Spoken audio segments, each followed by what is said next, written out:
themselves through the week. Totally different preparation for UTSA, a very, very good football team, a team that very opportunistic, very well coached. Offense, defense, special teams present unique problems and issues that during the course of the week we've addressed those. Players have been really engaged with the moment as well. Just to give you a couple quick injury updates, because I know you guys will ask. CJ Hart, we had run further tests on him. Got news early in the week that he would need a procedure. Had the procedure done yesterday afternoon. I went and saw him and his mom and dad last night after the surgery. One of the byproducts of this profession that we love is obviously the physicality of it. And CJ unfortunately has a injury that will now take him out for the remainder of the season. And give him his prayers and thoughts. He obviously was devastated, but very impressed with his resiliency last night, just visiting with him and his folks about the path and the journey that he's on now. A guy that has bought in 100 times over since coming here, came in as a transfer, automatically adjusted really well with our team and our roster, really bought in, obviously a game day starter, was defensive player of the week last week from the Big Ten, but also for us here in the building, and just had embodied everything that we ask. Unfortunately, these things happen, and my guess is that CJ will come back stronger and better than ever. As far as the details of that, I'll let that kind of play out as we go forward, but it was a knee injury that required surgery, not an ACL, but one that will cause him to miss the remainder of the season. So thoughts and prayers go with him. On the flip side of that, Brandon Peters actually threw the ball, like I said, Tuesday. Today he threw it again, looked good throwing the football. Don't know what decision we'll make on game day, other than that he's really progressed nicely, and something we thought was going to be, a little bit longer than it is, because it's a non-throwing arm, is progressing nicely and has made good gains, especially in the last 48 hours. So excited that we'll get him back sooner or later. Just don't know if it'll be Saturday. So Art will be the guy that takes the hold and has had a good week of practice. The guys have continued to build around him, kind of take his personality, his demeanor, and obviously Tony and the coaches have given him that role as well. So excited about that. Really, everybody else should be involved in the game plan. Do think that we have the opportunity to maybe play a couple freshmen that we didn't get in the game last week, might be out there, but we'll kind of let the game unfold on that first. With that, open it up for questions. Hey, Brett, I'll jump in here and start. Just for clarification, did you say Art Sikowski will start? Yeah, there's no situation that would put him in there. The only thing option could be, Isaiah, who's, took a rep obviously last week, and then just with the opportunity now to have a week of preparation. I think that Ryan Johnson also, Matt Robinson have had a good week of practice as well. So really that position is something that is the leadership role of our offense, right? But as the case was last week when BP went down, Art stepped in there, didn't miss a beat. So that same process is going for us now, whether BP's in the game or not. We've kind of trained under the week of the premise or the idea that same scenario could pop up again. Now I want to ask you about Barry Wani, someone you have familiarity with from Arkansas. What have you thought about him as a coach and in his rise, and what kind of offense is he bringing to Champaign? Barry's a very accomplished coach, incredible person, father. He's got two incredible young men, two boys that are just awesome people. When I hired him, he was the offensive coordinator at Fayetteville High School, right? When I was taking over, his dad is a legendary coach, represents everything that's great about our profession, and interviewed Barry. Quickly realized it's somebody I want to have in my program. I had only a tight ends position open, so he worked with the tight ends. He's always had his eye on that quarterback position. A guy that I have a tremendous amount of respect for. When I was relieved of my opportunity there at Arkansas, he was a guy that held over with that last staff, and then got put in the interim role when they made transition again. So I think every time he's been anywhere, he's just continued to make a positive impression on not only the players, but the communities involved in. So he's a very, very accomplished person. Thanks, Brett. Coach, I wanted to ask about Quentin McCoy and Cooper Davis, both no longer listed on the roster. Can you tell us? Both great. Robert, sorry. Those guys haven't really been with us for probably officially recently, but both of them reported to camp. Were involved in fall camp, and both of them came up to me during the middle of camp and just wanted to explore opportunities that didn't involve football anymore. Nothing more than that. It was totally their decisions, totally their reasons. I'll leave that up to them where they want to go with it. But just both of them at this time. I'm not saying it's an absolute permanent deal, but I would say as of the moment that we're in right now, they haven't been with us on the practice field for probably at least 2 weeks before the season, and kind of just left an open window for them to process, go through the things they needed to do. And unfortunately for us, right, they've moved on from the football roster, but fortunately for them, both of them are on campus here. And I think, as far as I know, they're attending classes and going to school and trying to progress to the degree they can get a degree here from the University of Illinois. And then my other question was about weather. It's a little bit better weather forecast than it was. How much change do you put into your game planning and such if it's not that kind of weather? Well, first, when it's at its worst, we have to be at our best, right? That's kind of our motto that we've had all the way through last winter to spring to summer to fall camp to summer preparation. Whether it's hot, cold, wind, rain, snow, sleet, whatever it is, when it's at its worst, we have to be at our best. So last week it was projected to be really hot. I gave our credit to had a lot of people on campus. We came up with, sure you saw those tent shades, the covers that we had for our guys. That was something that I kind of picked up in the NFL, and a handful of guys took it upon themselves here on campus to make those, and just was awesome. We really didn't have many guys affected by the heat. We had a couple guys borderline get crampy, but nobody hit a full body cramp like we've had in practice or at fall camp. So give a lot of credit to the guys for making that happen. There is supposed to be some rainy weather on Saturday. I don't know if it'll be around here at game time, but it is what it is. Like, as coaches, you prepare for those moments ahead of time, but you got to live through those moments in the present, and that's what our guys will do. Thanks. Coach, Sincere McCormick, very dynamic running back for UTSA. How do you game plan for a running back like him, and yet not over focus and neglect the rest of their offense? Absolutely, great question.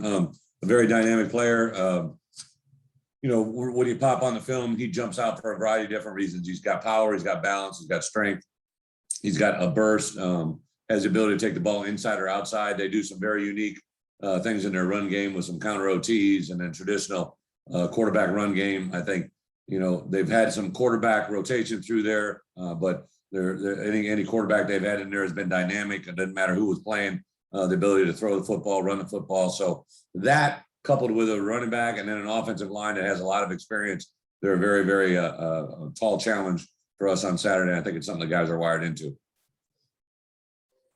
You mentioned a bit at the outset here that you've been pleased with practice. Have you had to fight through any kind of energy letdown after going through week one and all the emotion around that? No, Sunday, because it was a 4-quarter game, because there was a lot of heat and a lot of guys took a lot of reps, we really didn't take them out on the field on Sunday. So they got essentially Sunday as a full day of recovery, and Monday we hit the ground running. Tuesday, I was a little bit nervous about were they going to be a little lethargic, but it was awesome. It was good tempo, a really good pace of play. Definitely Tuesday is one of your more intense practices, one of your hardest work days. We work a lot of early down preparation, the meat and potatoes of our preparation. And then on Wednesday, I was even more impressed just with the tempo of practice, the energy, the things that we needed to get to work on. They did that. Now, I pointed out at the end of practice Wednesday a couple of issues that they corrected and moved forward on today. So I like the way this group works. But I will say this as a head coach, I've had a lot of really good weeks of prep where we come out and don't do exactly what we want on Saturday, and vice versa. Maybe we don't have a great week of prep, but they come out and play really well on Saturday. I think the moment is what it's all about, right? We want to play well in the moment on Saturday, and I hope that's a group that we have prepared. Thanks a lot. Yeah. Hey, Bret, I think you guys are UTSA's first ever Big Ten opponent. I'm curious about how historically you've gone and prepared your teams for, non-Power 5 opponents. I know that they had a winning record last year and that you guys aren't overlooking them, but curious about how you've gone about that. Yeah.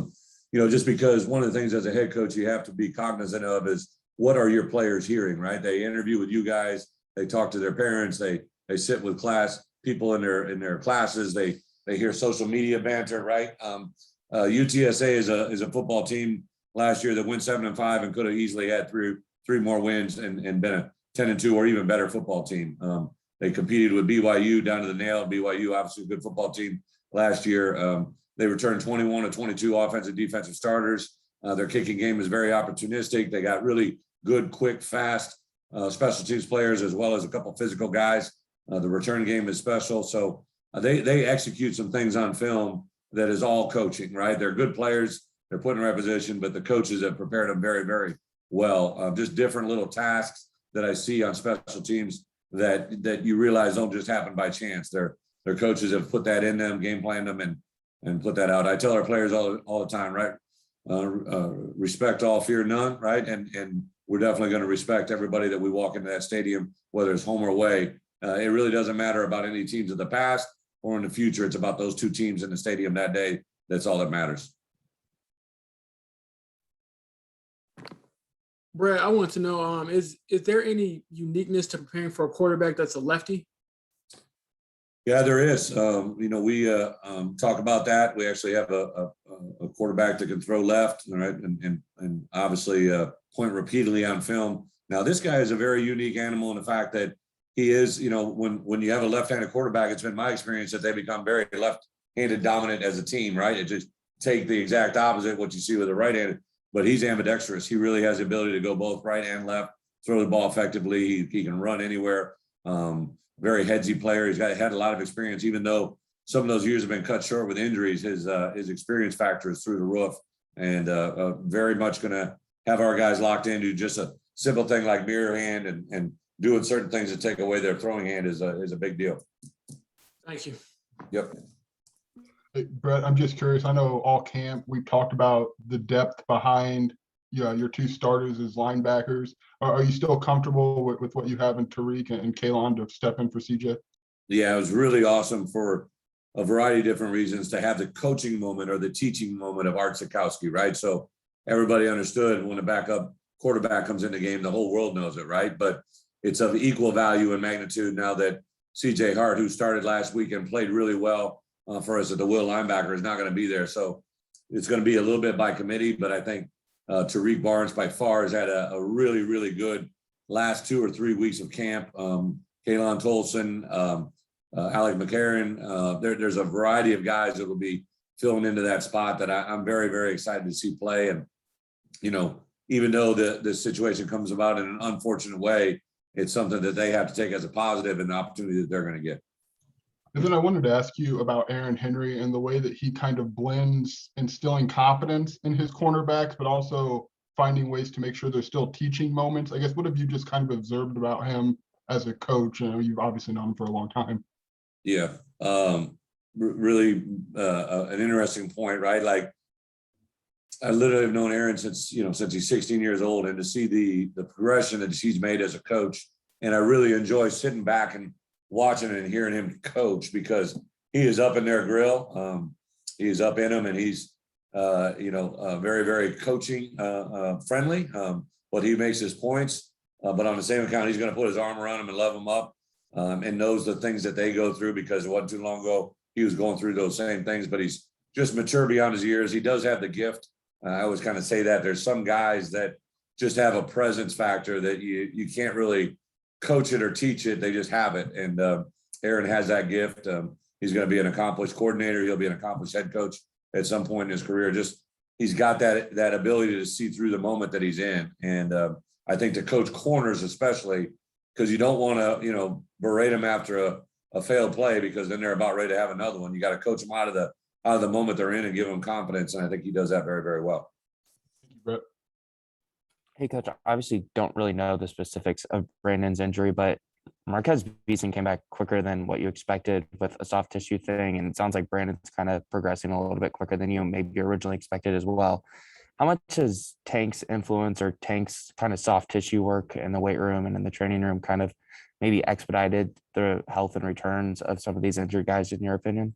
Yeah, Alex, it's a very good question, and I can see why you draw that comparison. But really, when you're dealing with soft tissue injuries like a hamstring or a quad or something that isn't physically broke or torn, right? Those things get a lot to genetics, but also the recovery plan. And I think Tank and his crew have done a nice job during the course of summer, but also Jeremy Bush and our medical staff have done an outstanding job of really trying to proactively preach to our guys about those cold tubs and the hydration and the recovery and the foam roller, all the stuff that preaches recovery and injury prevention. I think Jeremy, in combination with Tank, is a really good marriage. Our docs, everybody kind of is focused on how to prevent, or if they do have an injury, how do we get them back as fast as possible? So a little bit has to do on their genetics and just how they're made.